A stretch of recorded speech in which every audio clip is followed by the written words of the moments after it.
नमस्ते दोस्तों। GP online classes में आप सभी का एक बार पुनः स्वागत है। जीपी ऑनलाइन क्लासेस पिछले 5 सालों से केवल लिमिटेड डिपार्टमेंटल कॉम्पिटिटिव एग्जाम के लिए काम करता है और अब बारी जो है 2025 और आगे आने वाले बरसों के लिमिटेड डिपार्टमेंटल कॉम्पिटिटिव एग्जाम की है। अब बारी आपके प्रमोशन की है। आपको हम क्वेश्चन पर आते हैं। हमारा 4 नंबर क्वेश्चन तक डिलीट कर दिया गया था, क्वेश्चन हमारे पास अवेलेबल नहीं है, इसलिए हमने इसको टाइप नहीं किया है। डायरेक्टली क्वेश्चन नंबर 5 को देखते हैं। लिखा हुआ है, why is it essential for every article to have the name and address of sender on it. प्रत्येक लेख पर प्रेषक का नाम और पता क्यों लिखा जाता है? कहां पर लिखा जाता है ये तो बताया था, लोअर लेफ्ट हैंड कॉर्नर में अगर जगह है तो, जगह नहीं है तो आर्टिकल के पीछे। क्यों लिखा जाता है? पहला दिया है, यह सुनिश्चित करने के लिए सही पते पर भेजा गया है। डिलीवरी पर प्रेषक को सूचित करना। इसके अलावा डिलीवरी ना होने की स्थिति में बिना खोले इसे वापस करना, इसके लिए कोई डिले ना हो। लेख की सामग्री को सत्यापित करने के लिए। जो ऑप्शन आपका करेक्ट हो जाएगा, यदि आर्टिकल डिलीवर नहीं हो पाता किसी भी कारण की वजह से, तो उसे बिना देरी के वापस किया जा सके, और अगर प्रेषक का पता रहेगा तभी यह संभव हो पाता है। 6 नंबर क्वेश्चन है, पोस्ट बॉक्स के माध्यम से किस प्रकार के लेख वितरित किए जाते हैं? Only fully prepaid unregistered letter mail, fully prepaid registered mail, registered unregistered both mail. कौन सा आर्टिकल पोस्ट बॉक्स के माध्यम से जाएगा? और आर्टिकल होगा fully prepaid unregistered letter mail का। पत्र डाक के जो भी गैर पंजीकृत आर्टिकल होंगे वही पोस्ट बॉक्स के माध्यम से भेजे जाएंगे। ऑप्शन ए जो है बिल्कुल करेक्ट हो गया है। 7 नंबर क्वेश्चन था, यदि कोई पोस्ट बॉक्स धारक, पोस्ट बॉक्स होल्डर 1 सप्ताह तक अपना बॉक्स खाली नहीं करता तो पोस्टमास्टर क्या कार्यवाही करता है? Notice by registered post, security will be forfeited, both A and B, none of these. Question number 7 बोला था कि कोई भी पोस्ट बॉक्स होल्डर है जिसने पोस्ट बॉक्स लिया हुआ है, यदि डाक खाली नहीं करता तो ये ध्यान रखिएगा कि उसको एक नोटिस जो है रजिस्टर्ड पोस्ट के माध्यम से भेजी जाती है और उससे ये अनुरोध किया जाता है कि कृपया आप इस पोस्ट बॉक्स को खाली करने का कृपा करें। 8 नंबर क्वेश्चन है, according to rule mention POG 1 who among the following person are not entitled to use service postage stamp on official postal article। क्या बोला है? Person are not entitled. कौन सा व्यक्ति आधिकारिक डाक वस्तुओं पर सेवा टिकट का उपयोग करने का हकदार नहीं है? Government official on leave, government official retire from the service, both A and B, none of these. ऐसा आधिकारिक व्यक्ति जो छुट्टी पर गया है, जो सरकारी अधिकारी से सेवानिवृत्त हो गया है, ऐसे दोनों ही ऑफिशियल कभी भी सेवा टिकट का मतलब सरकारी टिकट का उपयोग नहीं कर सकते दोस्त। ऑप्शन नंबर सी करेक्ट हो जाएगा। इंपॉर्टेंट ये रूल था और कितने बार मैंने आपको इसके बारे में बताया हुआ है। According to general prohibition for transmission by inland post, what is considered as inflammable liquid? अंतर्देशीय डाक द्वारा संचरण के लिए सामान्य निषेध के अनुसार ज्वलनशील किसे माना जाता है? हम किसे ज्वलनशील की कैटेगरी में रख सकते हैं? चलिए, सिर्फ वह तरल पदार्थ जिनका क्वथनांक का बिंदु जो है 100 डिग्री फ़ारेनहाइट से ऊपर होता है। अगला बोला है, only liquid flashing point below 100 degree Fahrenheit से नीचे होता है। वह तरल पदार्थ जिनका क्वथनांक बिंदु 200 डिग्री से ऊपर होता है या फिर 200 डिग्री से नीचे होता है। कौन सा उत्तर जो है वो करेक्ट हो जाएगा? ऑप्शन नंबर डी में आपका जो हिंदी है उस थोड़ा सा गलत है, इसको करेक्शन कर देंगे हम। आपका जो करेक्ट जवाब हो जाएगा क्वेश्चन नंबर 9 का वो हो जाएगा सी। याद रखिएगा 200 डिग्री से नीचे का उसका क्वथनांक बिंदु है। तो अगला क्वेश्चन फ्रेंड क्वेश्चन नंबर 9 है और इस क्वेश्चन में आपसे पूछा है कि अंतर्देशीय डाक द्वारा संचरण के लिए समान निषेध के अनुसार ज्वलनशील पदार्थ या ज्वलनशील लिक्विड किसे माना जाता है? क्वथनांक बिंदु 100 डिग्री से ऊपर है, 100 डिग्री से नीचे है, इसके अलावा 200 डिग्री से नीचे है, 200 डिग्री से ऊपर है। क्वेश्चन नंबर 9 था। यहाँ पे हिंदी जो टाइपिंग था उसमें ट्रांसलेशन थोड़ा सा गलत है। ऑप्शन जो करेक्ट हो जाएगा वो हो जाएगा सी नंबर का, 200 डिग्री से क्वथनांक बिंदु नीचे होगा। ऑप्शन सी करेक्ट है, याद कर लीजिएगा, इंपॉर्टेंट क्वेश्चन हो गया फ्रेंड। अगला है 10 नंबर क्वेश्चन। किन इलाकों में कोका की पत्ती भांग से बनी वस्तुएं को अंतर्देशीय डाक के माध्यम से प्रसारित करने का प्रतिबंधित किया गया है, उसे प्रोहिबिटेशन का कैटेगरी में रखा गया है? पहला है जम्मू और कश्मीर राज्य को भारत के किसी अन्य राज्य से, जम्मू और कश्मीर राज्य को भारत के किसी और राज्य से, पहला बोला है। दूसरा समझिएगा, हिमाचल और जम्मू कश्मीर, इसके अलावा भारत के किन दोनों स्थानों के बीच, पंजाब और दिल्ली के बीच। ये क्वेश्चन का उत्तर कोई भी करेक्ट नहीं था, याद करिएगा, क्वेश्चन जो है डिलीट कर दिया गया था। ठीक है, चलिए अगला क्वेश्चन देखिए। क्वेश्चन नंबर 11 है, निम्नलिखित में से कौन पीएलआई पॉलिसी प्राप्त करने के लिए पात्र है? सेंट्रल स्टेट गवर्नमेंट की employee, defence service employee, nationalise bank, RBI employee, all of the above. PLI के लिए, ठीक है, पीएलआई के लिए एक लिस्ट बनाई गई है और लिस्ट में हमें बताया गया है कि कौन पीएलआई के लिए पात्र है, कौन नहीं है, और इसमें से तीनों ही ऑफिशियल पीएलआई के लिए पात्र हो जाएंगे। क्वेश्चन नंबर 11 का उत्तर डी हो जाएगा। क्वेश्चन नंबर 12 है, आरपीएलआई की अधिकतम सीमा क्या होगी? बताइए, 5 लाख, 20 लाख, 10 लाख, 50 लाख। आरपीएलआई अधिकतम 10 लाख तक ही करवाया जा सकता, मिनिमम 10,000 तो करवाना ही पड़ेगा।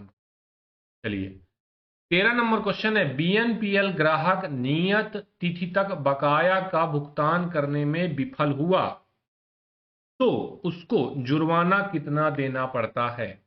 10%, 15%, 18%, 12%। यदि नियत तिथि पर, और नियत तिथि होता है अगले महीने के 7 तारीख को हम बिल जनरेट करते हैं। आपने जितना बिजनेस अगस्त में किया है उसका बिल अगले महीने सितंबर में 7 तारीख तक, और उस महीने के खत्म होने से पहले आपको जो बिल है उसका भुगतान करना पड़ता है। नहीं किया तो 12% प्रतिदर से आपको पेनाल्टी लगेगा। 14 नंबर क्वेश्चन है, खाता खोलने के लिए, पीओएसबी खाता खोलने के लिए न्यूनतम राशि 500 रुपए है। चेक से खाता, बिना चेक का खाता, दोनों में जरूरत पड़ेगा। ऑप्शन डी करेक्ट है। अगर हम बात करें 15 नंबर क्वेश्चन के बारे में, कौन सा कथन ई पासबुक के संबंध में सत्य है? ई पासबुक एक ऐसी सुविधा जो ऑनलाइन वेब पेज के माध्यम से आपको ये सेवा प्रदान करती है, जिसमें कथन 2 दिए हैं। मिनी स्टेटमेंट वर्तमान में एसबी, पीपीएफ, एसएसए योजनाओं के लिए उपलब्ध होगा। चरणबद्ध तरीके से पीएसबी योजना के लिए पूर्ण विवरण पेश किया जाएगा, और दोनों ही कथन सही है। आप उस पर मिनी स्टेटमेंट ले सकते हैं और पूरा स्टेटमेंट भी ले सकते हैं। कथन 1 और कथन दोनों सत्य है। 16 नंबर क्वेश्चन है फ्रेंड्स, राज्य की राजधानी से राज्य की राजधानी तक स्पीड पोस्ट की डिलीवरी के लिए सेवा मानक समय 1 से 2 दिन, 1 से 3 दिन, 1 से 4 दिन, 4 से 5 दिन। आपको पूछा था राज्य की राजधानी से राज्य की राजधानी में कोई स्पीड पोस्ट आर्टिकल जाएगा, उसका सर्विस स्टैंडर्ड बुकिंग से डिलीवरी तक का जो समय होगा वो होगा 1 से 4 दिन। इतने दिन के भीतर अगर आर्टिकल डिलीवर नहीं हुआ, आप जो है कंप्लेन रेज करके अपना दिया गया डाक शुल्क वापस वसूल कर सकते हैं। जो भी आपका क्लेम बनेगा वो आपको वापस कर दिया जाएगा। 17 नंबर क्वेश्चन है, आरएमएस का वर्णन करता है।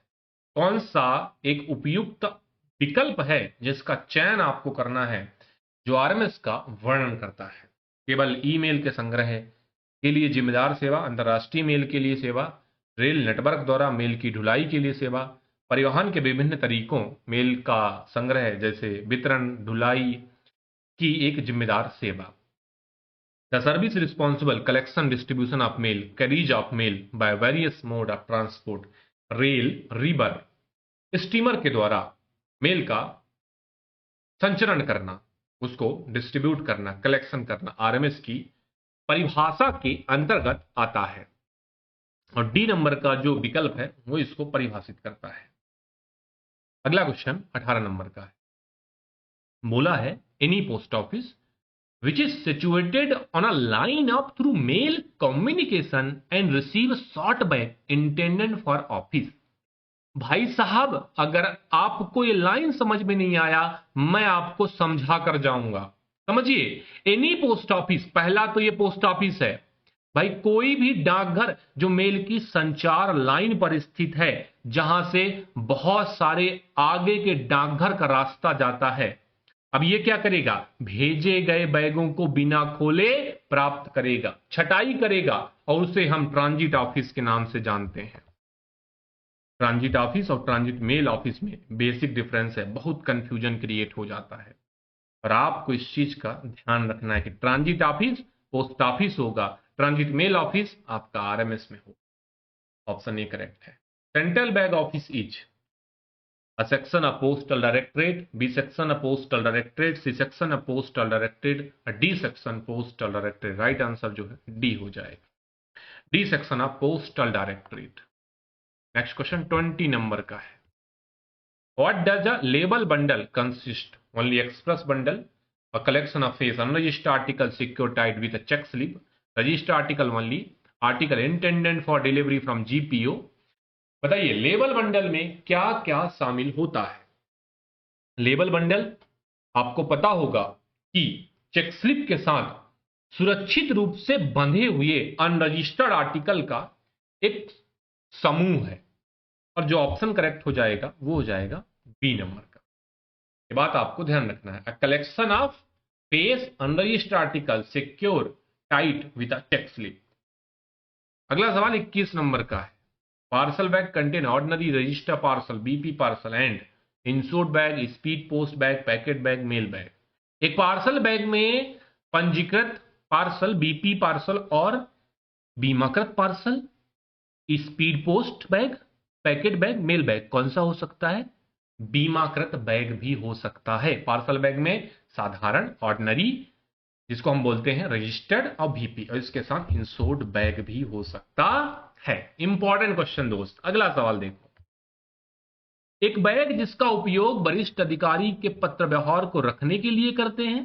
Camp bag, special bag, transit bag, none of these. इसको हम कैंप बैग कहते हैं, जिसपे हम वरिष्ठ नागरिक के ऑफिस की फाइलें रखते हैं, उसको हम कैंप बैग कहते हैं। उनके लेटर मेल के आर्टिकल को हम ट्रांसमिशन करते हैं, उनका संचरण करते हैं, जहां पर भी होते हैं वहां पर वितरण करते हैं, तो उसको स्पेशल बैग की कैटेगरी में रखा जाता है। याद करिएगा, ऑप्शन ए इसका करेक्ट था। अगला question, what does term due mail? The mail शब्द का तात्पर्य क्या है? मैंने दो चीजें बताई, एक दे मेल बताया, एक अनयूजुअल मेल बताया। और दे मेल में क्या? अकाउंट बैग हो गया आपका, आपका रजिस्टर्ड बैग हो गया, आपका ट्रांजिट बैग हो गया। जो बैग या तो रोज भेजा जाएगा और या तो नियमित अंतराल में भेजा जाएगा, उस बैग को हम ड्यू मेल में रखते हैं। जो जरूरत पड़ने पर भेजा जाता है उसे अनयूजुअल मेल में रखते हैं। तो वे वस्तुएं जो दैनिक या नियमित अंतराल पर भेजने की आवश्यकता होती है, उसे हम ड्यू मेल में रखते हैं। ऑप्शन बी जो है करेक्ट हो जाएगा। फ्रेंड्स, अगला सवाल 24 नंबर का। Where is the headquarter of Andhra Pradesh postal circle located? Hyderabad, Vijayawada, Trivandrum, new Delhi. Andhra Pradesh का हेडक्वार्टर विजयवाड़ा स्थित है, ऑप्शन बी है। तेलंगाना का हैदराबाद है। केरला का आपका त्रिवेंद्रम है, ठीक है। दिल्ली हो गया, नई दिल्ली आपका पूरा नई दिल्ली को ही कवर करता है, वही हेडक्वार्टर है। अगला 25 नंबर का है। निम्नलिखित में से कौन सा सही है? पहला है, डाक सेवा प्रदान करने के लिए देश को 23 सर्कल में विभाजित किया। डाक सेवा बोर्ड डाक विभाग का सर्वोच्च प्रबंधन निकाय है। Apex management body of department of post, PSB, postal service board, जिसमें अलग अलग डिपार्टमेंट को अलग अलग पीएसबी के सदस्य देखते हैं। और दोनों स्टेटमेंट 25 का मेरे हिसाब से सही है। आपके हिसाब से क्या सही है, आप मुझे कमेंट बॉक्स में आप अपना उत्तर दे सकते हैं। 26 पर आते हैं। बोला था, what is the purpose notifying business hour post office and RMS office? डाकघर और आरएमएस के व्यावसायिक घंटों को अधिसूचित करने का क्या उद्देश्य है? आगामी छुट्टी के बारे में जनता को बताना, यह बताना कि डाकघर के काउंटर कब बंद होंगे, वे घंटे जिनके दौरान व्यापार किया जाएगा, जिस समय मेल वितरित और किया जाएगा और भेजा जाएगा। विशेष पदोन्नति की घोषणा करना। देखिए, जो वर्किंग आवर है, व्यवसायिक घंटे, उनको सूचित करने का उद्देश्य क्या होता है कि कस्टमर या जनता को पता चल सके कि जिनके दौरान हम उनके साथ ट्रांजैक्शन करेंगे और जिस समय आपका मेल वितरित किया जाएगा, जिस समय आपका मेल भेजा जाएगा, ताकि निश्चित समय अवधि में वो अपने मेल को डाकघर में डाल सके। 27 नंबर क्वेश्चन है, बोला है पंजीकृत पत्र हो गए, उसके पैकेट हो गए, रविवार और पीओ हॉलिडे पर बिना विलंब शुल्क भुगतान के कहां स्वीकार किए जाएंगे? डाकघर बॉक्स नहीं होगा, मोबाइल डाकघर नहीं होगा। इसके अलावा आपका कौन सा उत्तर होगा? एक पीएसओ होगा, एक आरएमएस होगा और एक एनपीओ होगा। ये तीन नाम मैंने आपको बता दिए और तीनों के तीनों नाम आपको दोस्त याद रखने हैं कि पीएसओ, आरएमएस और एनपीओ में आपका रजिस्टर्ड न्यूज़पेपर का पत्र है, पैकेट है, स्वीकार किया जाए। 28 नंबर क्वेश्चन है, फ्रैंकिंग मशीन का क्या उद्देश्य है? What to the purpose of franking machine? बोला है to emboss postal article will require postage, issue special delivery stamp, pay postage charge in cash, provide free postage for certain article। Franking machine का उद्देश्य एक stamping machine है जो डाक शुल्क अंकित करने का काम करती है डाक आर्टिकल पर, डाक लेखों पर। तो ऑप्शन नंबर आपका ए जो है बिल्कुल करेक्ट हो जाएगा।